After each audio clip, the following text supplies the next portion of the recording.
Good day mga boss.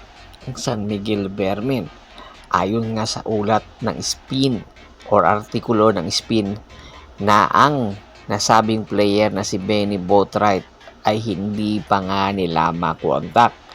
Ang mga ito ay naghahanap talaga kay Benny Boatwright dahil hanggang ngayon ay wala pa ring resulta kung ano nga ba or mananatili pa ba or maglalaro pa ba ito sa San Miguel Bearmen, dahil ang priority talaga ng San Miguel Bearmen sa import ay itong si Benny Boatwright.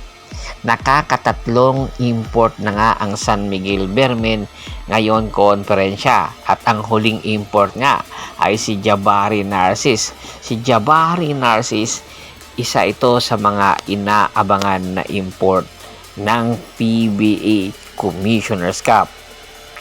Ayon nga mismo kay Coach Leo Austria, sa una or sa debut game ni Jabari Narcis ay hindi pa nila nakikitaan dahil na-jet lag pa ito dahil nga galing ito ng biyahe or mahabang biyahe.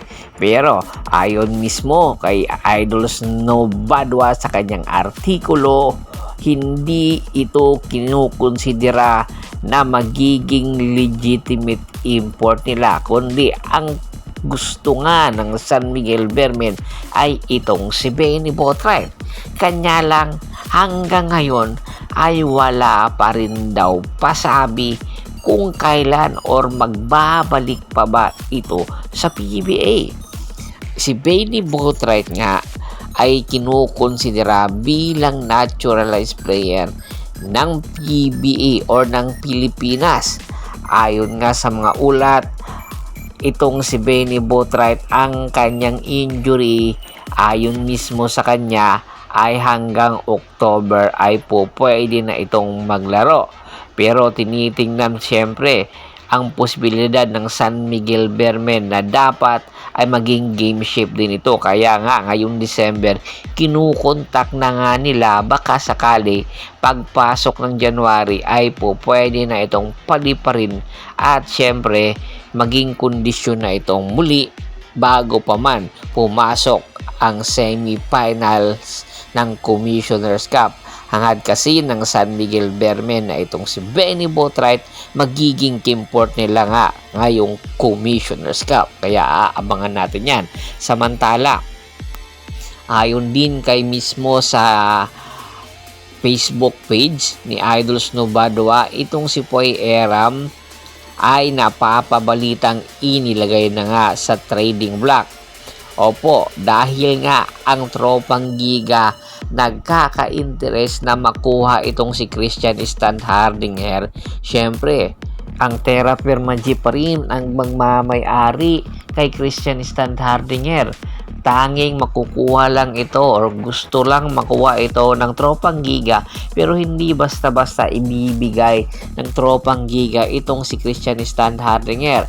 Ayon mismo kay Idol Snow Badwa at sa kanyang kuliglig, itong si Christian Standhardinger ibibigay papunta sa tropang Giga, pero ang magiging kapalit nga ay itong si Poy Eram.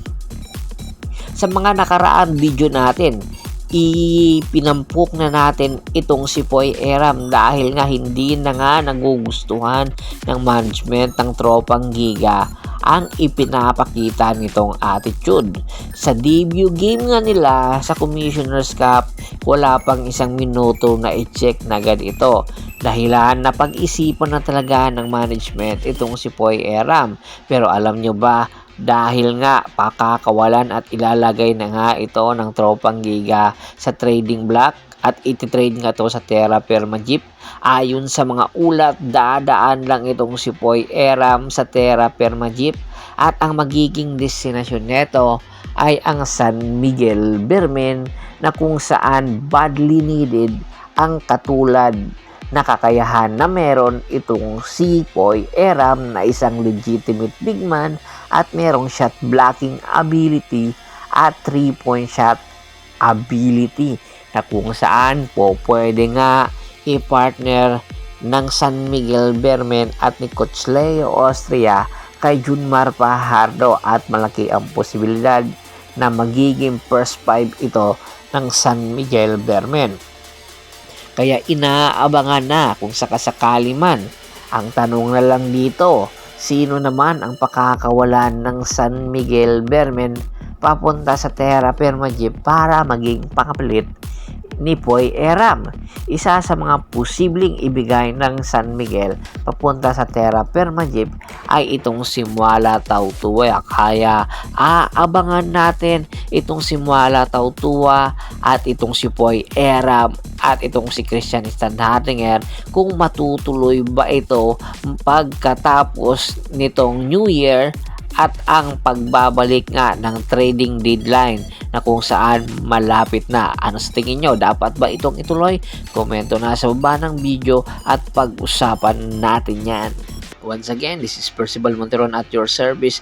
Don't forget to subscribe my sports channel at don't forget to click the notification bell button para nga maging updated palagi sa kwentuhan. At bago pa man natin tapusin ang ating kwentuhan, shoutout muna tayo sa ating mga solid na followers na laging sumusuporta sa atin. Kay Sir Anthony Laquialon, Kagawad Kat sa Kinunukusin ng Hagonoy, Bulacan, Adrian Dulay at sa Dulay Family, Ronald Bersobidad, Malyari Mascareñas, Scott Ranger, at syempre si Sir Ricky Lanza ng Ricky Rider TV ng Tansa Cavite. Kabisita na rin po ng Facebook fanpage ko na Boss Tor, Boss Idol at Boss Polgoso. Polgoso. Hanggang sa muling kwentuhan, maraming salamat po.